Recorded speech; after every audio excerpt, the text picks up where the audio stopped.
Tag kanina ngayon or crab. Bumili ako ng kani or crab. Ito na siya. Ito na. Ang sarap. Mura lang to. Whoops! Sarap.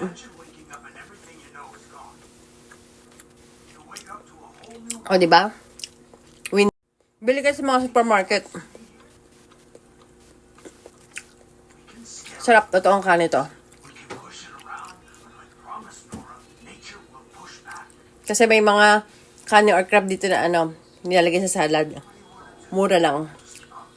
Kasi nasa rin siya ng crab. Pero ito totoo ha.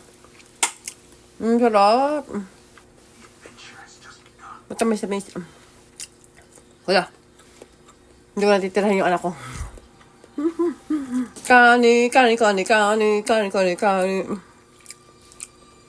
Sarap. Kahit walang toyo or anong lalagay nyo. Kahit tulo talaga. Sarap. Masarap ang mga seafood pag winter.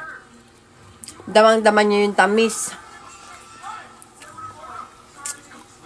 At saka pagka-fresh. Kaya dati kumain kami ng kakitabi hoday. Grabe, sobrang sarap. Baka this month meron ulit kami. Abangan nyo ang vlog ulit.